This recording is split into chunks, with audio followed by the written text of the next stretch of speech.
बुलाने का ये उद्देश्य है कि जो हमारा उत्तर प्रदेश माध्यमिक शिक्षक सेवारत है, जिसका नेतृत्व मैं प्रदेश अध्यक्ष की हैसियत से मैं करता था,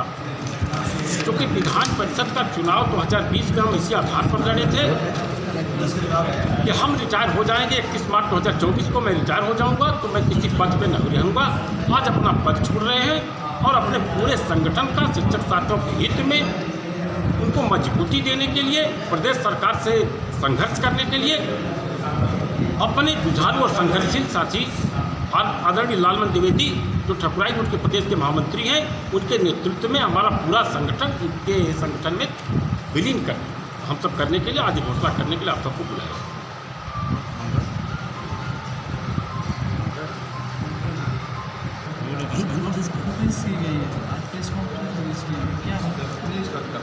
आज की यह प्रेस वार्ता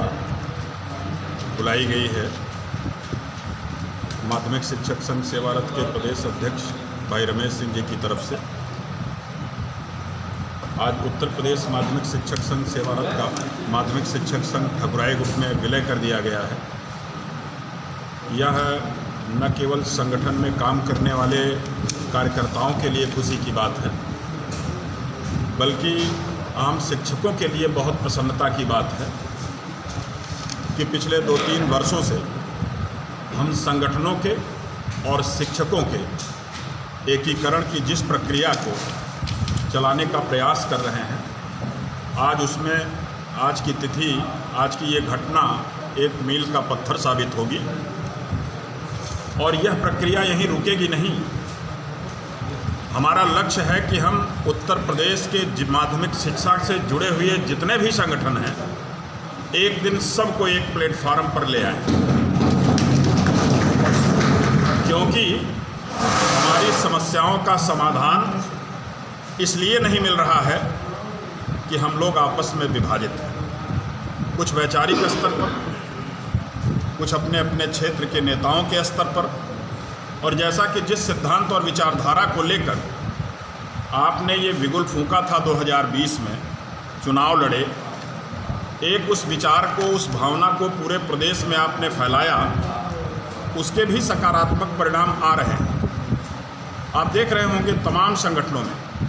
इवन हमारे संगठन में भी प्रदेश अध्यक्ष और दूसरे संगठनों में तो सारे शीर्ष नेता सेवानिवृत्त हैं। हम लोग इस बात को लेकर के आगे बढ़ रहे हैं कि जल्द से जल्द आने वाले समय में हम लोग शीर्ष नेतृत्व भी कार्यरत शिक्षकों से ही देंगे।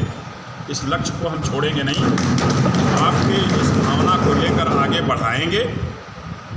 और एक दिन वो आएगा कि जब उत्तर प्रदेश का पूरा शिक्षक समाज फिर एक प्लेटफार्म पर आएगा। एक उदाहरण के लिए केवल मैं ये कह रहा हूँ, अभी पड़ोसी ज़िले वाराणसी के राजकीय हाई स्कूल महगांव के एक अध्यापक धर्मेंद्र सिंह जी की मुजफ्फरनगर में एक सिपाही के द्वारा हत्या कर दी गई। एक सोमोटो उद्वेग आपको 18 मार्च को देखने को मिला।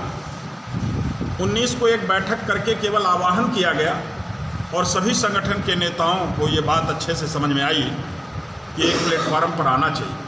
और एक प्लेटफार्म पर आने का नतीजा हुआ कि सिर्फ एक दिन का मूल्यांकन बहिष्कार, मात्र 23 तारीख का, सरकार को इस पोजीशन पर ले आया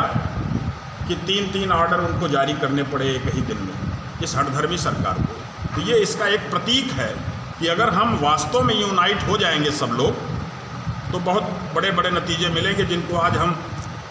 ऐसा मान करके चल रहे हैं कि इसका सलूशन नहीं निकल रहा है, सलूशन नहीं मिल रहा है। तो आज आप सेवारत संगठन का विलय हुआ है। सेवारत के जितने भी हमारे कर्मठ साथी हैं, चाहे वो प्रदेश स्तर के हों, चाहे वो जिले स्तर के हों, इन सब के ऊर्जा का, उनकी बुद्धिमत्ता का, उन सब का सहयोग संगठन में लिया जाएगा और इन सब को संगठन के प्रांतीय कार्यकारिणी में जिले स्तर पर सबको समाहित किया जाएगा और सबको दायित्व सौंपे जाएंगे। बहुत जल्द ही इस सिलसिले में चुनाव के पश्चात, लोकसभा के आम चुनाव के पश्चात, हम लोग एक सम्मेलन शिविर टाइप का आयोजित करेंगे और उसमें पूरे प्रदेश में ये प्रयास करेंगे कि एक अच्छा कार्यकारिणी, उत्साही लोगों का, नौजवान लोगों का, जिसमें अधिक प्रतिनिधित्व हो, ऐसी एक कार्यकारिणी गठित करेंगे और हम आगे अपने जो हमारी समस्याएं हैं उनका समाधान प्राप्त करेंगे। हम सर्वेसरा उत्तर प्रदेश माध्यमिक शिक्षक संघ सेवारत के प्रांतीय मंत्री रहे हमारे प्रदेश के अध्यक्ष माननीय बाबू रमेश सिंह के आह्वान पर आज हम सभी साथी उत्तर प्रदेश माध्यमिक शिक्षक संघ ठकुरई में अपने को विलय किए। हम लोगों का लक्ष्य अभी हम देश के महामंत्री माननीय द्विवेदी जी को सुन रहे थे, जिस तरह से बोल रहे थे कि सिद्धांतों की बात, उसी सिद्धांतों पर चलते हुए सबको एक प्लेटफॉर्म पर रख करके बात करेंगे। और वास्तव में जो मूल्यांकन बहिष्कार अभी पूरे प्रदेश में चला है, हम लोग तो आजमगढ़ में काम करके देखे हैं, निश्चित रूप से बहुत ही आंदोलन बहुत दिनों के बाद सफल हुआ और एक ऐसे अध्यापक को काफ़ी परिवार को रिलीफ मिली जो परिवार कभी समझ भी नहीं पा रहा था कि इतना आंदोलन से इतना ज़्यादा रिलीफ मिल सकती है। तो मैं समझता हूँ कि माननीय प्रदेश अध्यक्ष रमेश सिंह के नेतृत्व को आज भी महत्व दिया जाएगा। ये बड़े ही जुझारू साथी हैं और द्विवेदी जी के प्रदेश अध्यक्ष हैं तो मेरे पुराने संबंध रहे माननीय पांडे जी से, आजमगढ़ में आते जाते रहे। हम लोगों से मेरा तो व्यक्तिगत कभी पंचायत और सबसे विवाद था, बाकी कभी किसी से विवाद था ही नहीं। तो मैं चाहूँगा कि हमारे ज़िले के जिलाध्यक्ष माननीय बाल के द्विवेदी, साकेत चतुर्वेदी, जो जिला मंत्री सभी लोग आए हैं, मैं आपके माध्यम से चाहूँगा कि यह संदेश पूरे प्रदेश में जाए और सभी लोग एक प्लेटफॉर्म पर आकर के और बिना पद के रहते हुए काम का भी देखे। और रमेश सिंह की त्याग की बात की है, राकेश सिंह जी जो सहयोग कर रहे, प्रमोद जी हैं, निश्चित रूप से इसका लाभ पूरे प्रदेश को मिलेगा। बहुत बहुत धन्यवाद।